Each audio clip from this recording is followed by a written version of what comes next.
नमस्ते बच्चों, मैं मनीषा गोखले आशीष हिंदी क्लासेस में आप सभी का स्वागत है। बच्चों, आज हम पढ़ने जा रहे हैं आपकी पाठ्य पुस्तक स्पर्श से कविता कर चले हम फिदा। तो चलिए शुरू करते हैं। कर चले हम फिदा यह गीत कैफी आजमी द्वारा लिखा गया है। इनका वास्तविक नाम अतहर हुसैन रिजवी था। इनका जन्म सन 1919 में उत्तर प्रदेश के आजमगढ़ नामक जिले में मजमा नामक गांव में हुआ। अदब की दुनिया में ये कैफी आजमी के नाम से प्रसिद्ध हुए। कैफी आजमी ने हजारों कविताएं लिखी। इनकी कविताओं में जहाँ एक ओर सामाजिक और राजनीतिक जागरूकता थी, वहीं दूसरी ओर हृदय की कोमलता भी थी। इन्होंने कई फिल्मों के लिए बेहतरीन गीत लिखे। इनके रचना कर्म के लिए इन्हें साहित्य अकादमी पुरस्कार और अन्य कई पुरस्कारों से सम्मानित किया गया। गीत कर चले हम फिदा यह कैफी आजमी ने फिल्म हकीकत के लिए लिखा था। फिल्म हकीकत सन 1962 में हुए भारत चीन युद्ध पर आधारित है। इस गीत में सरहद पर लड़ने वाले और अपनी जान कुर्बान करने वाले सैनिक के दिल से निकलने वाला संदेश है। तो आइए कविता पढ़ते हैं और सैनिक द्वारा दिया गया संदेश जानते हैं। इस अंश का भावार्थ जानने से पहले इस अंश में आए नए शब्दों के अर्थ जान लेते हैं। फिदा, कुर्बान, बलिदान। जानो तन, जान और शरीर। हवाले, सुपुर्द, सौंपना। वतन, देश। थमना, रुक जाना। नब्ज, नाड़ी। गम, दुख। बाकपन, उत्साह, जोश। कर चले हम फिदा, जानो तन साथियों, अब तुम्हारे हवाले वतन साथियों। युद्ध में लड़ते हुए घायल हुए और अब मरणासन्न स्थिति में जो सैनिक है, जो भारतीय सैनिक है, वह मरने से पहले अपने अन्य सैनिक साथियों को और देशवासियों को यह संदेश देते हुए जा रहा है कि हम तो अपने देश पर कुर्बान होकर जा रहे हैं। अपना शरीर, अपनी जान, सब कुछ हमने देश के ऊपर न्योछावर कर दी। अब जाने से पहले हम इस देश की जिम्मेदारी आप लोगों पर सौंप कर जा रहे हैं। सांस थमती गई, नब्ज जमती गई, फिर भी बढ़ते कदम को ना रुकने दिया। युद्ध में जब हम बुरी तरह से घायल हो गए और जो ठंडा प्रदेश था, वहाँ की जो परिस्थितियाँ थी, उनमें धीरे धीरे हमारी सांस रुकने लगी, नब्ज भी जमने लगी, लेकिन फिर भी उस घायल के शरीर के साथ हम आगे बढ़ते रहे। हमने रुकने का नाम ना लिया। कट गए सर हमारे तो कुछ गम नहीं, सर हिमालय का हमने न झुकने दिया। इस घायल अवस्था में भी हम लड़ते रहे। हमें जान देने का दुख नहीं है, लेकिन हम कभी पीठ नहीं दिखाएंगे।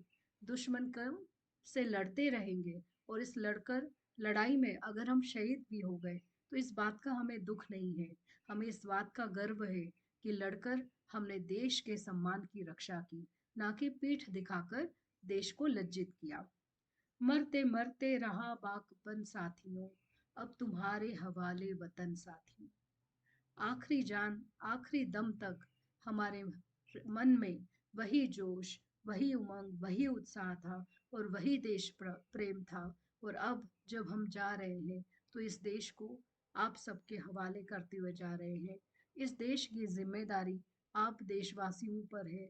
आप सभी को इस देश की रक्षा करना है।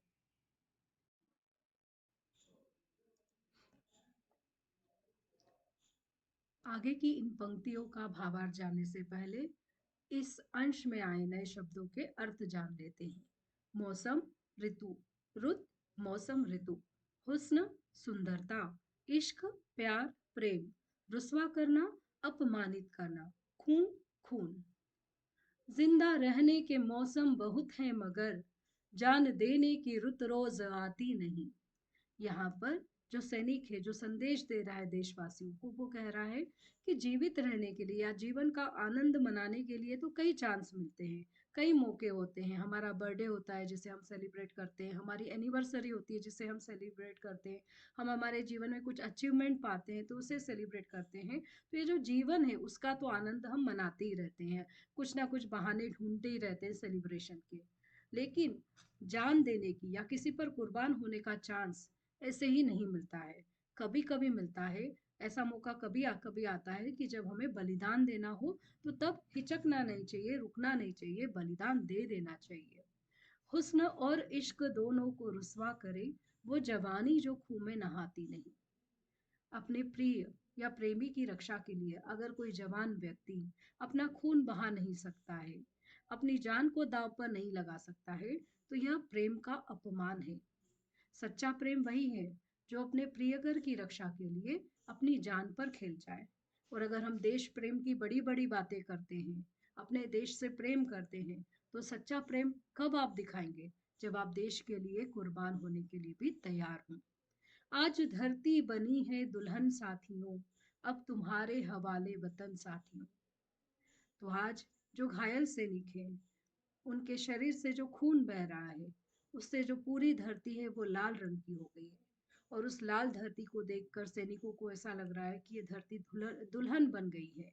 और इस दुल्हन रूपी धरती को ये सैनिक बचे हुए सैनिकों और देशवासियों को सौंप कर जा रहे हैं और कह रहे हैं कि अब इस धरती की जिम्मेदारी तुम्हारे हाथों में है, इस धरती की रक्षा अब तुम्हें करना है। इन पंक्तियों का भावार्थ जानने से पहले इन पंक्तियों में आए नए शब्दों के अर्थ जान लेते हैं। कुर्बानी, बलिदान, वीरान, सुनसान, काफिले, यात्रियों का समूह, फतह, जीत, जश्न, उत्सव, कफन, शव या लाश को पहनाया जाने वाला वस्त्र। इस अंश में एक मुहावरा भी आया है, मौत से गले मिलना, मतलब खुशी से मौत को स्वीकार करना। राह कुर्बानियों की न वीरान हो, तुम सजाते ही रहना नए काफिले। तो जो सैनिक है वह यह संदेश दे रहा है कि देश पर बलिदान देने की जो राह है, जिस राह पर चलकर हम देश के लिए बलिदान होते हैं, वह राह हमेशा भरी रहे, वहां पर लोग हमेशा जाते रहे, ज्यादा से ज्यादा लोग इस राह पर चले, नए नए काफिले आते रहे। अगर पुराने लोग बलिदान देकर मर चुके हैं, तो नए लोग उस राह पर चले, पर देश की रक्षा में कोई कमी ना आए। फतह का जश्न इस जश्न के बाद है। आज हम दुश्मनों से लड़ रहे हैं, कल हम दुश्मनों से जीतेंगे, उसका त्योहार तो हम मनाएंगे, उसका जश्न, उसका उत्सव तो हम मनाएंगे। लेकिन आज किस बात का जश्न मना रहा है वह जो सैनिक जो देश के लिए मर रहा है? जिंदगी मौत से मिल रही है गले। आज मैं इस बात की खुशी मना रहा हूँ कि मैं देश के काम आया और देश के लिए मैंने बलिदान किया। तो आज मैं अपनी जान देश के लिए कुर्बान कर रहा हूँ, इस बात की मुझे बहुत खुशी है और मैं इसका उत्सव मना रहा हूँ। बांध लो अपने सर से कफन साथियों, अब तुम्हारे हवाले वतन साथियों। हर सैनिक जो देश की रक्षा के लिए आगे बढ़ता है, जो देश की सीमा पर पहरा देता है, उसके सर पर हमेशा मौत मंडराती रहती है। कभी भी दुश्मन हमला कर सकता है, किसी भी समय युद्ध की परिस्थिति आ सकती है, लड़ाई में कभी भी उसकी मृत्यु हो सकती है। इसलिए यह जो सैनिक जो देश पर कुर्बान होकर जा रहा है, वो यही संदेश दे रहा है कि अपने सर पर कफन बांधकर चलो, मतलब मौत के लिए हमेशा तैयार होकर चलो। अब यह देश और इसकी रक्षा तुम्हारे ऊपर है, इसकी जिम्मेदारी तुम्हारे ऊपर है। अब हम इस देश को तुम्हारे हवाले कर कर तुम्हें सौंप कर जा रहे हैं। इन अंतिम पंक्तियों का भावार्थ जानने से पहले इन पंक्तियों में आए नए शब्दों के अर्थ जान लेते हैं। लकीर, रेखा, रावण, लंका का राजा रावण, दामन, पल्ला, हवाले, सुपुर्द करना। और इस अंश में एक मुहावरा भी आया है, हाथ उठाना, मारना, पीटना। खींच दो अपने खूं से जमी पर लकीर, इस तरफ आने पाए ना रावण कोई। यहाँ पर सैनिक सैनिकों को या देशवासियों को यह संदेश दे रहा है कि अगर तुम्हें अपना खून भी बहाना पड़ा हो तो बहाओ, लेकिन देश के चारों तरफ एक सुरक्षा रेखा खींच दो। इस रक्षा रेखा के अंदर कोई भी रावण, कोई भी दुश्मन न आ पाए।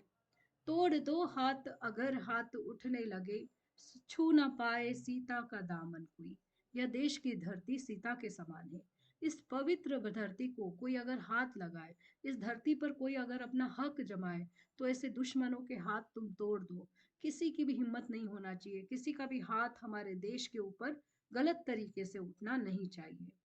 राम भी तुम ही लक्ष्मण साथियों, अब तुम्हारे हवाले वतन साथियों।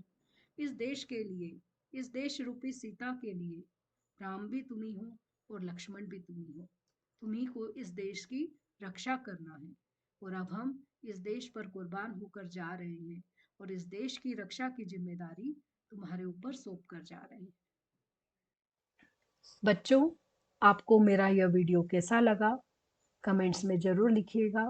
मेरे वीडियो को लाइक और शेयर ज़रूर कीजिए। अगर आपने मेरे चैनल को सब्सक्राइब ना किया हो तो ज़रूर सब्सक्राइब कीजिए। आप मेरे वीडियो देखते रहिए और सीखते रहिए। जल्द ही मैं अगला वीडियो लेकर हाजिर होंगी। तब तक के लिए धन्यवाद।